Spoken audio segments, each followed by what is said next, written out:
Imagine standing at the altar, looking into the eyes of the person you love, completely oblivious to the fact that you're maid of honor. The person holding your bridal bouquet is actively stealing your entire life. You think she's adjusting your train. In reality, she's draining your savings. The notifications began as a low-frequency hum in the background of my wedding preparations. At first, I dismissed them. A late-night alert about a failed login attempt on my bank app. A notification that my password had been successfully changed for a retail account I rarely used. A sudden spike in fraud alerts for high-end boutiques I'd never visited. I was working 60 hours a week, managing a corporate promotion, and finalizing a seating chart for 200 guests. I naturally assumed I was just slipping up, forgetting my own clicks in a state of chronic, pre-wedding exhaustion. But the friction wasn't just digital. It was standing right next to me, helping me pick out my flowers. May had been my best friend since our freshman year of college. When I asked her to be my maid of honor, she cried, promised to make it the most perfect year of my life, and immediately dove into the planning. But over the next 6 months, her helpfulness warped into something deeply unsettling. It started with small things. I bought a specific designer blazer for a pre-wedding corporate gala.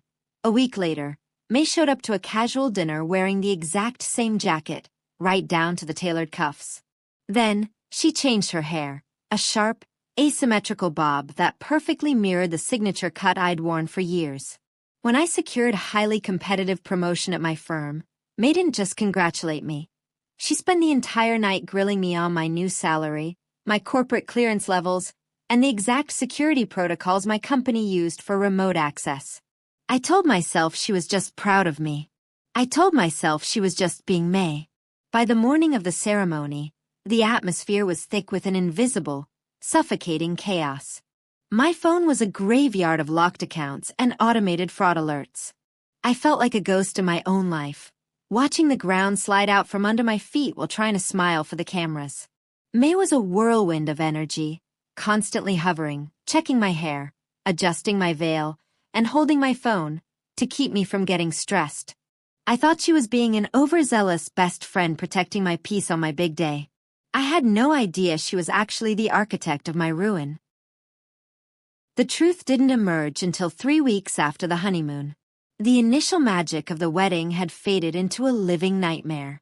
My credit score had plummeted 200 points overnight. Several of my personal lines of credit were maxed out, and a collection agency was calling me daily about a leased luxury vehicle I had never seen. I was sitting at my kitchen table, buried under a mountain of printed bank statements, when an email notification popped up. Your wedding proofs are ready. Desperate for a distraction, I opened the digital gallery sent by our photographer, a meticulous professional known for his high-speed, documentary-style shooting. I scrolled past the formal portraits and clicked into the folder labeled Bridal Suite. Getting ready. The images were beautiful, captured in crisp, unedited 4K clarity. I clicked through a sequence of photos taken right before we put on our dresses. The photographer had been testing a high shutter speed burst to capture the movement of champagne being poured. But in the background, the lens had caught something else. It was a 3-second lapse in May's performance. In the first frame, I am looking away, laughing with my mother. In the second frame, May is standing near the vanity where my bridal clutch sat. In the third frame, her own designer tote bag is hanging wide open on the chair next to her. I zoomed in. The resolution was terrifyingly sharp.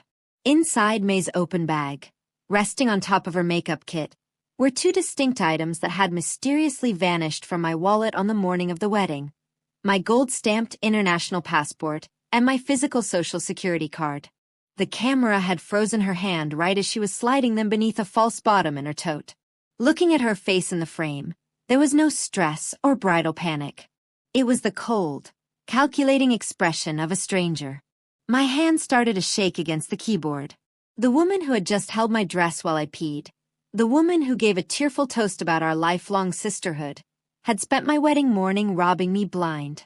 I hired a private digital forensics specialist that same afternoon. Armed with the photographic proof and the exact timestamps from the wedding day, he began to peel back the layers of what he called a mirror method, identity hijacking. May hadn't just stolen my documents. She had constructed an entire shadow version of my life. Because she knew my schedule inside and out, she had intercepted my mail weeks prior by filing a temporary change of address form under my name, diverting physical credit cards and bank statements to a secure P.O. box she controlled. The morning of the wedding was her masterpiece. While I was in the makeup chair with my eyes closed, May used her position as maid of honor to bypass my phone's biometric security. She held my locked phone up to my face under the guise of checking my angles for a selfie, unlocking it via Face ID. In those few minutes, she authenticated a dozen two-factor security prompts, authorized massive credit increases, and linked my primary bank accounts to a series of untraceable digital wallets. The most chilling revelation came from the timeline of the ceremony itself.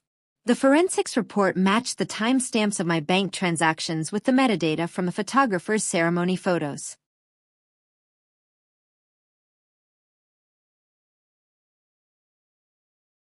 While I was standing at the altar, looking into my husband's eyes and exchanging our vows, May was standing directly behind me holding my bouquet. With her left hand concealed behind the heavy fabric of her bridesmaid dress, she had been tapping away on a burner phone. At 4:12 p.m., the exact moment my husband slipped the ring onto my finger, May hit confirm on a wire transfer that drained $45,000 out of my wedding savings account. She wasn't just crying tears of joy during our vows. She was watching a confirmation screen clear. I didn't call the police immediately. The forensics expert warned me that if May realized she was caught, she could remotely wipe her cloud backups, destroying the digital paper trail that connected her burner phones to my stolen funds. We needed her devices unlocked and in our possession. I set a trap. 2 days later, I texted May, keeping my tone bubbly and exhausted. Hey, the wedding chaos is finally over. I got you a special Maid of Honor thank you gift. Let's do a private brunch tomorrow morning. Just us two? My treat. She bid instantly. We met at a quiet boutique restaurant downtown. May arrived wearing my favorite shade of lipstick, smiling warmly, and leaning in for a hug. We ordered drinks, and she began to gush about how beautiful the wedding had been. I couldn't have done it without you, I said, my voice completely flat. In fact, I wanted to show you something from the photographer's gallery. I reached into my bag, pulled out a glossy, 8x10 high-resolution print of the bridal suite photo, and slid it face up across the table. The image left no room for deniability. It showed her face, her hand, and my social security card perfectly illuminated in her bag. The transformation was instantaneous. The bubbly, supportive best friend vanished. Her face drained of all color, her eyes turning cold and entirely vacant. She didn't cry. She didn't make an excuse. She just stared at the photo, then looked up at me like I was a complete stranger. You think you're clever, she whispered. She reached for her purse, likely to delete the apps on her phone, but she was too late. 2 plainclothes detectives, whom I had coordinated with ahead of time, stepped out from the adjacent booth. They seized her phone and her bag before she could touch a screen, placing her under arrest right there at the table. With her phone secured, law enforcement used modern AI tracking tools to map out her entire digital footprint. They uncovered a network of fraudulent accounts, tracked the IP addresses used for the illegal wire transfers straight to her home router, and froze every single asset she had tried to hide. It has been several months since the judge handed down May's sentence, but the resolution of a court case doesn't instantly reset your reality. For a long time, the hardest part wasn't the broken credit score or the hours spent on hold with fraud departments. It was the quiet moments of realization. Every time I look at my wedding album, I don't just see a celebration, I see a crime scene. I look at the photo of us laughing while getting our makeup done, and I see the exact minute she was planning to use my face to unlock my life. I look at the beautiful shot of her holding my heavy bridal train as I walk down the aisle, and I now know she was just positioning herself to stay out of my line of sight while accessing my accounts. The memories haven't vanished, but they have been permanently rewritten. The psychological footprint of an identity thief who is also your best friend is uniquely cruel. It makes you second-guess your own judgment. You ask yourself, how did I not see it? How could someone smile in my face while actively planning my destruction? But I refused to let her actions make me cynical. May wanted my life because she couldn't build one of her own. She wanted the career, the style, the stability, and the love that I had worked years to cultivate. By trying to steal my identity, she ultimately erased her own, trading a lifelong sisterhood for a federal inmate number. Today, my credit is fully restored. The bank accounts are secure, backed by hardware security keys that no Face ID trick can bypass. My husband and I are finally looking forward, building the future we had planned before the chaos hit. Sometimes people ask me if I hate the wedding photos now. I always tell them no. They are painful to look at, yes, but they're also a reminder of my survival. That high-speed lens didn't just catch a thief in the act. It shattered a mirror of lies and gave me my life back. May took a lot of things from me, but the truth wasn't one of them. The heavy iron door of the federal visitors' room clicked shut with a sound that felt entirely final. I sat behind the reinforced glass, staring at my reflection until a buzz signaled the guard's entry on the other side. May walked in, dressed in a shapeless, faded orange jumpsuit that completely swallowed the meticulously tailored style she had spent months stealing from me. Her hair, once cut into that sharp, defiant bob meant to mirror my own, was pulled back into a messy, greasy knot. She didn't look like a mastermind anymore. She looked like an empty shell. But as she picked up the heavy plastic receiver and pressed it to her ear, her eyes locked onto mine, and the sheer, unadulterated malice radiating through the glass made my blood run cold. There was no remorse, only the bitter rage of a predator that had gotten caught in its own trap. You think you won, don't you? Her voice crackled through the earpiece, dry and hollow. You think because you handed a few photos over to the feds, you get your perfect little life back? I don't think, May. I know, I replied, my voice dangerously calm, though my heart pounded against my ribs like a trapped bird. The grand jury just handed down the indictment. Federal bank fraud, identity theft, and cyber extortion. They tracked every single IP address straight to your home router. The digital paper trail is airtight. May let out a sharp, mocking laugh that sent chills down my spine. An airtight trail? Please. My lawyers are already moving to suppress the digital forensics report. They're arguing chain of custody violations on the burner phones. By the time this hits a courtroom, half of your evidence will be thrown out. You'll be tied up in legal fees for years, dragging your precious new marriage through the mud.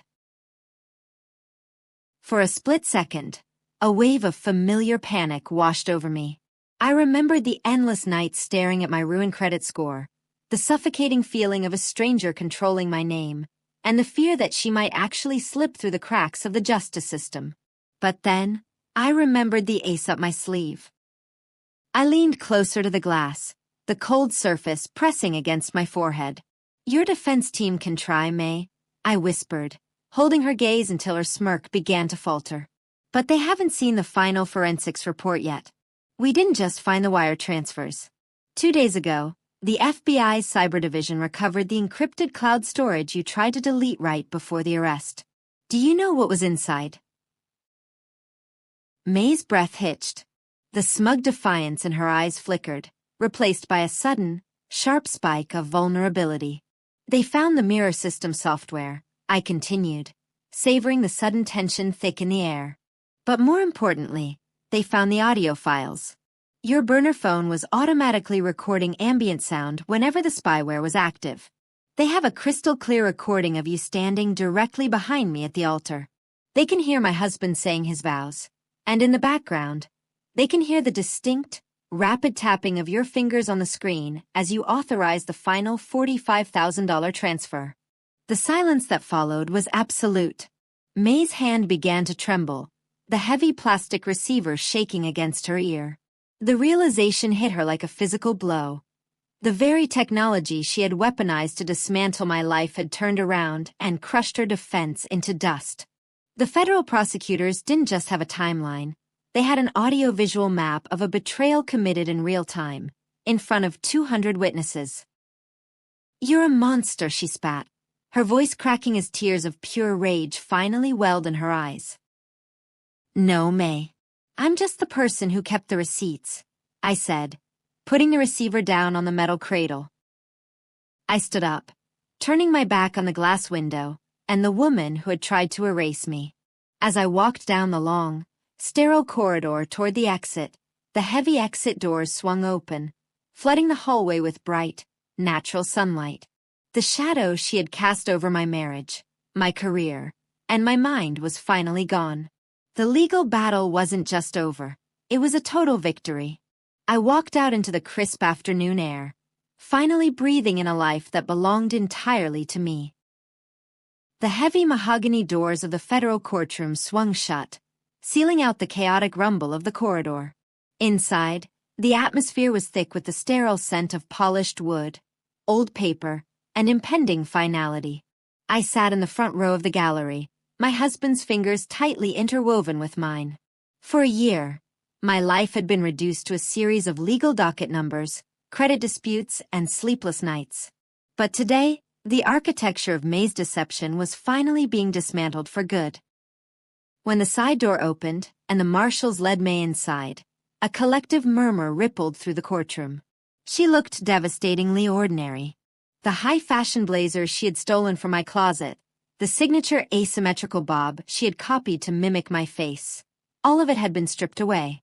She wore a standard navy blue detention jumpsuit, her hands bound by a heavy belly chain that clinked rhythmically with every step. She didn't look at the gallery.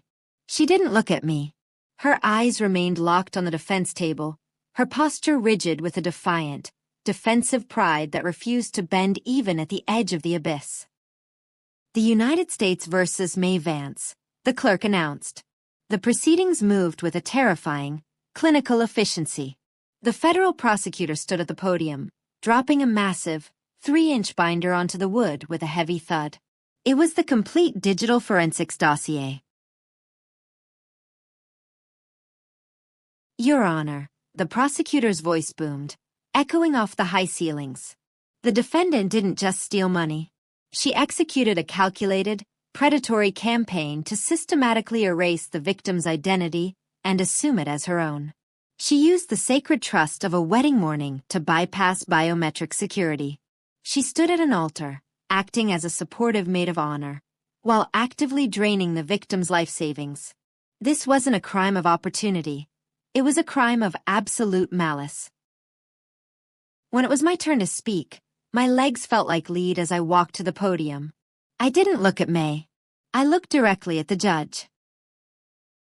"May Vance didn't just take my savings or ruin my credit," I said, my voice vibrating with an emotional weight I had carried for 12 grueling months. "She took my memories. She turned the happiest day of my life into a digital crime scene. Every time I look at my wedding photos, I am forced to see a predator standing behind me.